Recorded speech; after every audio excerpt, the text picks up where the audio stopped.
Hey everyone, how's it going? It is I, the real Randy Chavez, coming at you today with a Vvomi update video. Guys, if you're new, welcome. If you're not, welcome back. I love y'all. Everyone say hello to Dashi. Hello, Dashi. Commenting, liking, subscribing is a free way to help support the channel, and non-free ways are Patreon and smashing that super thanks button down below. Also, something about wraithax.eth domain name and not financial advice. Anyway, there is an article from Go Collect that was published recently, written by our own Chris Severs, who is fairly talented writer and does a couple of other things which I'm not sure I can say, but anyway, here's a reading of the article. Are VV and DC digital comics pumping physical grading sites? Well, as a comic book collector, having held assets for roughly 35 years, the pace of technology adoption continues to astound and impress me. While many of us love our physical comic books and would never think of replacing them, the fact is technology has hit the comic industry full steam and is changing how audiences think about collecting. The following are a few top-level insights on how to see this happening in real time. I'm focusing this post primarily on the fast-growing realm of digital collectibles. Having written a few articles on the topic, I will keep the definition short. These are assets such as digital comic books, NFTs, artworks, etc., produced in digital format, sold via an app or website, and minted on a blockchain to prove actual ownership of that asset. As a prior blog example, you can visit Marvel Unlimited and read as many comics online as you wish. You can save images, screen grab covers, and so forth, but you don't actually own the comic book itself. You can't buy, trade, sell. Similarly, you can walk into any comic book store, purchase your favorite book, and own it. However, you may possibly own one of hundreds of thousands of printed issues, and depending on the price, rarity, value, etc., you may not even want to read the book for fear of degrading its pages or future resale value. So you have grading, storing, and selling. They are also issues discussed in prior blogs, but affect the use case if you decide to engage in grading or selling of your item. Now, why does this matter to a physical comic statue, poster, or any asset collector? Well, because data now shows the undeniable blending of physical and historical collecting systems supporting their new digital counterparts. These two worlds are colliding quickly, allowing customers and consumers to choose the path how they wish to enjoy their collections. No wrong way to eat a Reese's, no wrong way to collect. Mount your physical slab Fantastic Four #1 on your wall? Sure. Print a copy of its publication date, mint number, digital collectible beside it? Yes again. Sell your asset instantly to anyone across the world? Of course, you got it.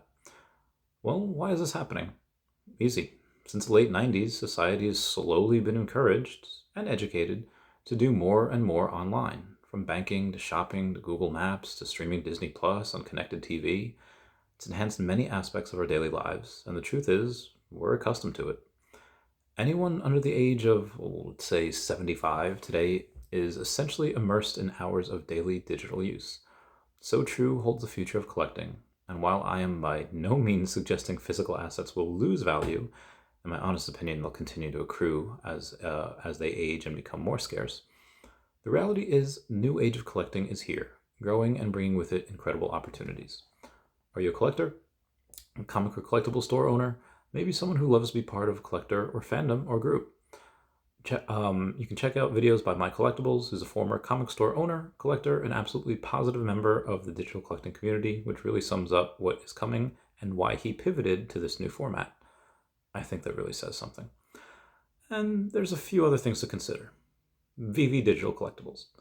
This barely 2-year-old company has now generated over $1 billion in gross digital collectible revenue, most of it in a full-on bear market. You can see Vivi Nakomi token influencer Foster Hilt's video referencing this milestone. It took Amazon about 5 years to reach this level. There's not a ton of companies that can do that in that amount of time. As a result, this New Zealand-based company recently won the coveted Extraordinary Growth in Emerging Markets Award from the New Zealand Government International Business Development Agency, NZTE. So you have Google Trends, Twitter Trends, run some queries for terms like digital collecting or collectibles, NFTs, etc., and it's fun to see how search volume changes depending on what's happening in the real world. Spikes are often noticed during movie releases, character speculation, announcement, and more recently, when digital collecting apps announce drops. The big spikes when NFTs made headlines at their outset were generated when people tried to quickly learn and understand the terms being discussed everywhere, or tried to take advantage of the first mover, early adopter timing. Now, even though the queries trend to more investigative work, usually fewer, but with deeper purpose and engagement or decision planning reasons versus the huge rushes to Google when media goes wild. You can also check out your favorite platform stats like Twitter trends as well. Sorry about that. How about researching the artists who helped shape and create these new digital assets? I myself have had Anthony Francisco on the podcast, who created Baby Groot, created the design for the Dora Milaje, and Namor. So imagine finding Brian Stelfreeze at a local show where you can have his one-of-one Black Panther artwork signed, both on the physical print and its one-of-one version that was released on the Vvomi app. Imagine how excited the artist was to meet a fan wanting to own both his physical and digital equivalents. Well, this is happening more and more every single day. And then you have Go Collect. Everyone's favorite resource for comic and collecting is starting to notice search volume analytics showing marked increases when digital collecting apps like Vvomi or DC Comics announce their drops when a new asset is listed on their app. Looking at some of the recent data, terms like Superman 1, Avengers 10, Avengers Annual 10 are nearing the top. The DC NFT universe dropped their first digital collectible comic, Superman 1, on October 27th, 2022. The hype was enormous. And as the weeks have gone by, digital collectors continue to check prices against real-world physical values as they plan investments against other options. Now, Vvomi also dropped the Avengers Annual number 10 NFT on December 1st, so it was a little bit after DC dropped theirs. And there's some very keen Marvel collectors who know that Avengers Annual number 10 is the first appearance of Rogue. But why all of a sudden would Go Collect see a spike in traffic that grew over 5,000 queries from October to November? Well, we have something like cherrytarts.com. If you're not a member of the Vvomi community on Twitter or other social channels, you may not have heard of Cherry Charts, but as a comic collector, you would certainly know the names CGC, PBX, or CBCS, identifying in the grade of your asset and encasing it with a protective covering, defining its value. And boy, do these look impressive on a display shelf.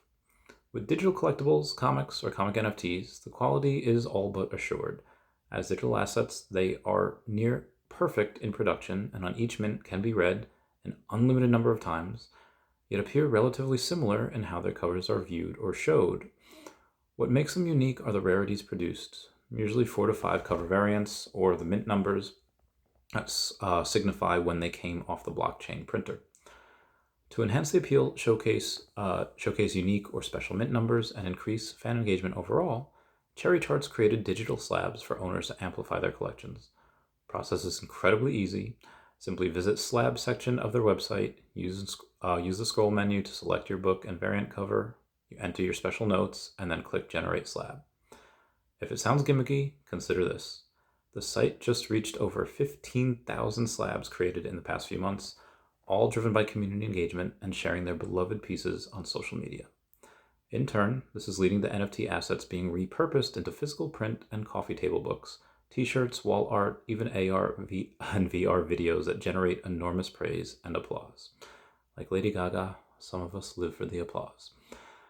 From this, we are seeing growth in the space with a variety of slab producers that offer options more traditional in nature, such as Secret Rare, Meta Slabs, who grade NFTs, NFT slabs, who focus on sports trading cards, and now even NFT digital collectible frames to showcase your prize from companies like Token Frame. And then you have the fans. Without a growing, passionate, and loyal community, any project would be at risk. However, the numbers we see today are compelling. Vvomi has roughly 300,000 active users with over 235 Twitter fans paired with 116,000 Instagram followers. Rock solid growth, yet have engaged in almost no marketing outside of social influencers, like myself. The masses are still generally unaware, but when the shift to marketing does take shape, we will see this in 2023. Those who are in early could potentially stand to realize an enormous benefit as demand surges.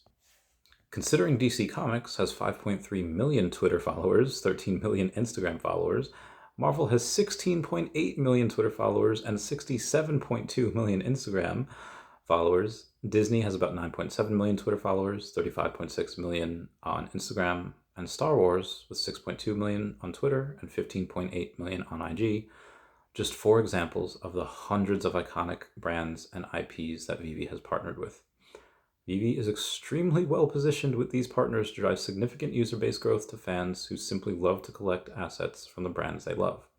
Digital collectibles make this extraordinarily easy.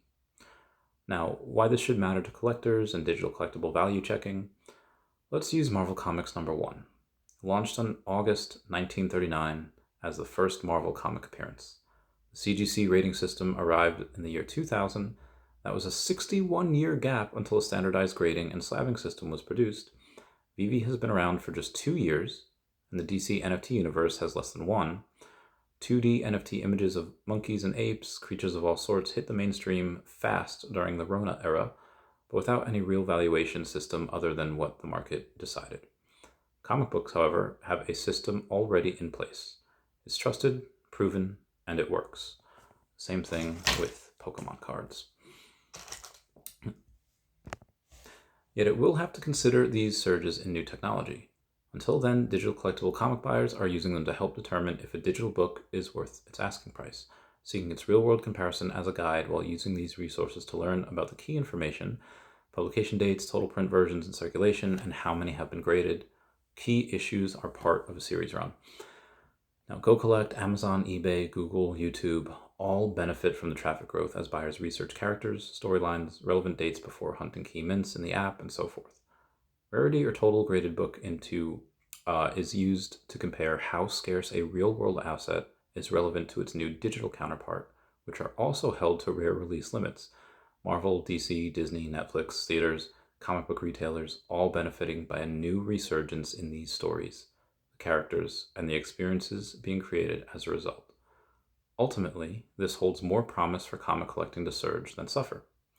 Again, the worlds of physical, which is traditional, and digital collecting are blending with a word called phygital, and it is here. This is not about which will win or hold more value. This is about how the entire market for collecting is growing and adopting innovation, and how we can all enjoy and participate in this change along with these new opportunities and audiences. And he finishes with saying, "And I have never enjoyed comic collecting as much as I do today." Everyone, please comment, like, and subscribe. Comments are good for the YouTube algorithm. Everyone say bye-bye to Dashi. Bye-bye, Dashi. I love you guys. Goodbye. Meow, meow.